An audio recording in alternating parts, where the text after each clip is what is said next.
चलो chapter number दूसरा है ना। चैप्टर नंबर दूसरा में क्या कह रहा है तुम्हारा शीर्षक, विश्व जनसंख्या वितरण घनत्व और वृद्धि। अब देख लो, विश्व जो जनसंख्या है उसमें घनत्व और वृद्धि को हमको देखना है। बस किसको देखना है, घनत्व को देखना है और वृद्धि को देखना है। ठीक है, हम पहले घनत्व जानते हैं। घनत्व,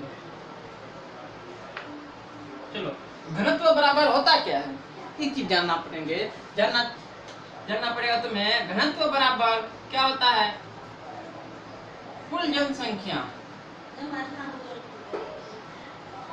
कुल जनसंख्या बटे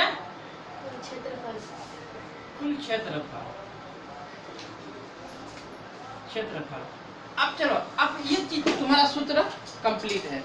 कुल यानी घनत्व बराबर कुल जनसंख्या बटे कुल क्षेत्रफल। अब हमको जानेंगे, अब ये तुम्हारा एक ये ले लेते हैं, ये तुम्हारा क्या है, पटना। कौन सा शहर है तुम्हारा, पटना। चलो कौन सा शहर है, पटना है। अब इनकी जो क्षेत्रफल है 100 है, कितनी है ना। पटना की क्षेत्रफल कितनी है, 100 है।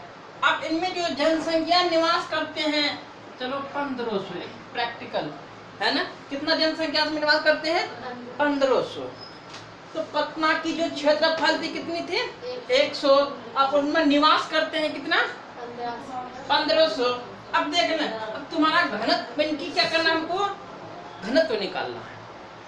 यानी पटना शहर की जो है क्षेत्रफल 1500 यानी 100 है और उनकी जनसंख्या 1500 है। अब जो 1 किलोमीटर वर्ग जो है उनके अंदर में देख लो कितना व्यक्ति क्या करते हैं, निवास करते हैं। ठीक है, अब तो निकालते हैं घनत्व। तो तुम्हारा यहाँ कुल जनसंख्या, तो पटना की पूरी कुल जनसंख्या कितनी है, 1500 है ना। अब बटे कुल क्षेत्रफल है, पटना की क्षेत्रफल कितनी है, 100। ठीक है, चलो अब ये दोनों जीरो हम काट देंगे, बचा कितना तुम्हारा, 1500 बराबर कितना बचा, 1500। अब जो 1 किलोमीटर दायरे में तो कितना लोग निवास करते हैं, 15 ही लोग निवास करते हैं। तो अब ये तुम्हारा क्या था, घनत्व। क्या था तुम्हारा, घनत्व इस तरह से निकाला जाता है ना। तो याद रखना है कि पटना, आप चाहे जिस देश का ले लो, चाहे जिस शहर का ले लो, चाहे तुम जिस डिस्ट्रिक्ट का भी ले लो, चाहे तुम जिस स्टेट का ले लो, अब उनकी घनत्व निकालना बिल्कुल सिंपल है, आसान है। तो उनकी क्या करेंगे, जनसंख्या को देखेंगे उस शहर की, उनकी क्षेत्रफल को देखेंगे, तब दोनों में भागा देने पर जो निकलेगा तुम्हारा, तो तुम्हारा घनत्व, उसी को हम क्या कर सकते हैं, घनत्व कर सकते हैं। अब देखो ये तो तुम्हारा समझ में आ गई होगी। अब चलो हम थोड़ा सा इस पर फोकस करते हैं। ठीक है, चलो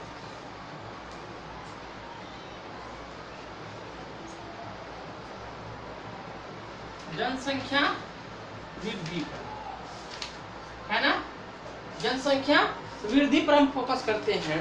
अब देखो जनसंख्या वृद्धि के कई प्रकार होते हैं, है ना। जिस तरह से मान लो वृद्धि, जनसंख्या में वृद्धि कैसे होता है ना, जब यानी जनसंख्या में परिवर्तन होता है।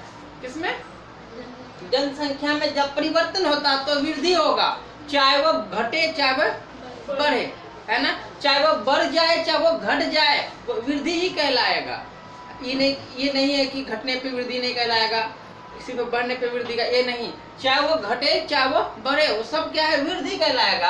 अब जनसंख्या जो वृद्धि जो है किस टाइप से होता है, किस जरिए से होता है वृद्धि जनसंख्या में, तो उनके जानना पड़ेगा। तो मान लेते हैं कि जन्म दर क्या है तुम्हारा, जन्म माइनस क्या तुम्हारा, मृत्यु, है ना। जन्म तथा मृत्यु, है ना। अब मान के चलो, तुमको यहाँ समझना पड़ेगा, क्या समझना पड़ेगा, जन्म और मृत्यु। जन्म और मृत्यु जो है, अब 2015 में है ना, कितनी जनसंख्या थी, 2 लाख। कितना 2015 में तुम्हारी जनसंख्या कितनी थी, 2 लाख। अब देख चलो 20 लाख मान लेते हैं एक तरफ से। कितना 2015 में कितना जन्म था, यानी जन्म जो कितना था जनसंख्या, 20 लाख। अब देख लो 20 लाख, फिर 2022 आते आते कितना, 2022 आते आते कितना हो गया, 25 लाख। क्या गया तुम्हारा 25 लाख, है ना। अब देख लो, अब यहाँ पे 2015 में कितनी जनसंख्या थी 20 लाख, 2022 आते आते कितना हो गया तुम्हारा 25 लाख। तो जनसंख्या वहाँ पे वृद्धि हुआ कि नहीं हुआ? जनसंख्या वहाँ पे वृद्धि हुआ कि नहीं हुआ? यानी पहले 2015 में 20 लाख था, 2022 में 25 लाख हो गया। तो वहाँ परिवर्तन, भाई दो अंतराल के बीच, है ना, दो अंतराल के बीच जो जनसंख्या में परिवर्तन होता है उसी को हम क्या कहेंगे? जनसंख्या वृद्धि कहलाते हैं। देखो कितना सिंपल है। जब दो समय के अंतराल, तो दो समय तुम्हारे 2015 2022, तो दो समय अंतराल है ना, एक समान नहीं है दोनों, है ना, बस एक जैसा नहीं होना चाहिए, अलग होना चाहिए। 2015 दो समय के अंतराल, है ना, जो जनसंख्या में परिवर्तन होता है उसको हम क्या कहलाएंगे? जनसंख्या वृद्धि कहलाते हैं। तो तुम्हारा जनसंख्या वृद्धि था। अब ये जो जनसंख्या वृद्धि धनात्मक भी हो सकता है, ऋणात्मक भी हो सकता है। क्या कहता है ये जनसंख्या? सुनो, अब देख लो, ये जनसंख्या जो वृद्धि है धनात्मक भी हो सकता है, ऋणात्मक भी हो सकता है। मान लो तुम लोग ये जो जनसंख्या वृद्धि धनात्मक,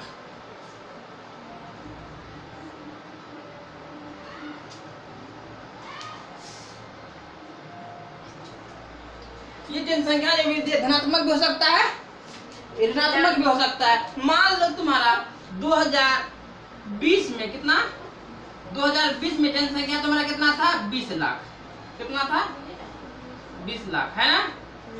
कब 2020 में क्या तुम्हारा 20 लाख जनसंख्या था। अब 2022 में कितना, 2022 में कितना हो गया तुम्हारा 18 लाख हो गया, है ना।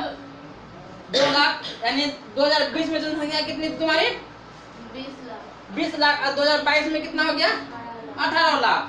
अब यहाँ जनसंख्या वृद्धि हुआ कि नहीं हुआ? जनसंख्या में परिवर्तन हुआ कि नहीं हुआ? अब ये जो परिवर्तन हुआ इसको हम ऋणात्मक परिवर्तन कहते हैं, समझे। अब इसमें जो परिवर्तन हुआ इसको हम क्या कहेंगे? धनात्मक परिवर्तन कहते हैं। बस यही दोनों क्वेश्चन में पूछता है कि हमने अधिकतर बोर्ड एग्जाम में पूछा जाता है कि धनात्मक मतलब वृद्धि से क्या समझते हैं या ऋणात्मक से क्या समझते हैं। तो जनसंख्या दो अंतराल के समय जो जनसंख्या में परिवर्तन होता है उसको हम जनसंख्या वृद्धि कहते हैं। अब धनात्मक उसी को कहा जा सकता है कि धनात्मक जब यानी बढ़ता जाए, यानी जो जनसंख्या बढ़े, है ना, तो उसको हम ऋणात्मक। अब इसको हम क्या कह सकते हैं? ऋणात्मक, धनात्मक कह सकते हैं। क्यों? जनसंख्या यहाँ पे 2015 में 20 लाख था, 2022 आते आते 25 लाख हो गया, तो ये क्या कौन सा जनसंख्या हो जाएगी? धनात्मक हो जाएगी, है ना। अब देख लो, जब यहाँ घटने लगेगी जनसंख्या, वो कैसी जनसंख्या हो जाएगी तुम्हारी? ऋणात्मक जनसंख्या हो जाएगी। तो बोलो इसमें से समझने में कोई दिक्कत नहीं? कोई दिक्कत नहीं है ना। चलो ठीक है, हम इसको थोड़ा सा मिटा देते हैं। ये तो लिखा हुआ है, ये है, मिटाए ना, बोलो ना, मिटाइए ना।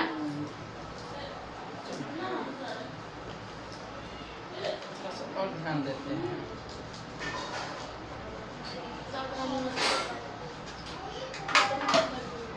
जनसंख्या की प्राकृतिक वृद्धि।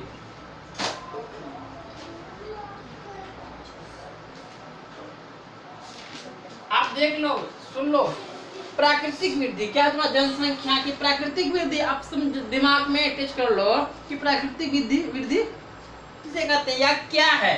अब देख लो, तुमको जानना पड़ेगा जन्म दर, इसमें क्या होता है? जन्म दर, है ना, जन्म माइनस मृत्यु, जन्म माइनस मृत्यु प्लस अप्रवास होता है ना, अप्रवास माइनस उत्प्रवास। इसमें क्या होता है? माइनस उत्प्रवास। अब मान के चलो इसमें क्या होता है? 10 है, 10 इंसान जन्म लिया तो 5 इसमें क्या हो गया? मर गया, है ना। 10 अगर जन्म लिया तो 5 मर गया। अब मान लेते तुम्हारा 5 अप्रवास है तो 10 तुम्हारा क्या हो जाएगी? उत्प्रवास हो जाएगी। तो तुम्हारा क्या था? जनसंख्या की प्राकृतिक वृद्धि।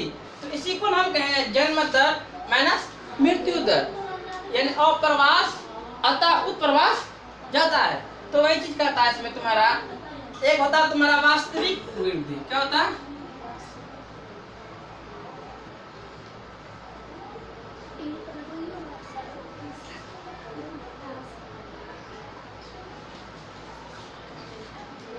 वास्तविक वृद्धि है ना।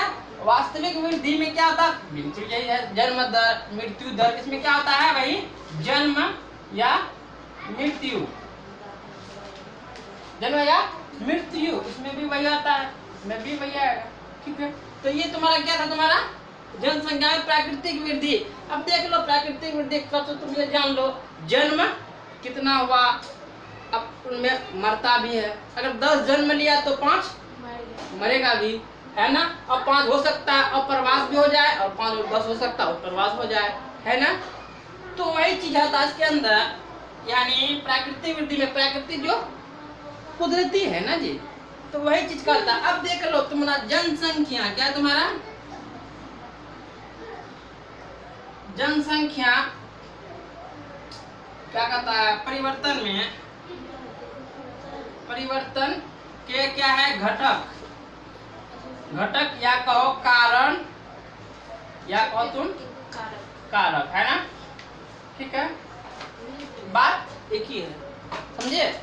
अब देखो जनसंख्या परिवर्तन के कारण निम्नलिखित 3 प्रकार से होते हैं। क्या है तुम्हारा? अब मान लेते तुम्हारा एक होता है जन्म दर। क्या होता है? जन्म दर, है ना। एक होता तुम्हारा मृत्यु दर, एक होता तुम्हारा क्या? प्रवास, है ना। तो ये परिवर्तन हुआ। मान लो तुम्हारा जन्म दर, अगर 10 लाख लोग जन्म लेते हैं पूरा दुनिया में, तो सुनो उसमें तो 2 लाख या 5 लाख मरेगा भी, उसमें यह हो सकता। अब मान के चलो इसे तुम्हारा एक कंट्री है। क्या तुम्हारी कंट्री है? अगर इसमें तुम्हारा 1 लाख क्या तुम्हारा जन्म लेता है, कितना? 1 लाख इसमें क्या लेता है? जन्म लेता है। तो इसमें 5 लाख मरता भी है ना, मरता भी है, हो सकता है। इसमें प्रवास भी होता है ना, प्रवास भी हो सकता है। अब मान के चलो तुम अररिया शहर में रहते हो। कहाँ पे रहते हो? अररिया शहर में रहते हो। यहाँ काम की कमी किल्लत है ना, काम की कमी है। अब यहाँ के लोग जो है क्या करते हैं? चले जाते हैं कहाँ? दिल्ली कमाने के लिए, है ना। यहाँ के लोग कहाँ चले जाते हैं? दिल्ली कमाने के लिए। अब देख लो यहाँ तो घटा, इस अररिया शहर में क्या हो गया? घटा। अब यहाँ जो दिल्ली गया, यहाँ की जनसंख्या क्या हो जाएगी? बढ़ जाएगा। तो तुम्हारा जनसंख्या परिवर्तन के घटक कितने प्रकार के हैं? 3 प्रकार के होते हैं, जन्म दर, मृत्यु दर और प्रवास। बोलो समझने में कोई दिक्कत नहीं।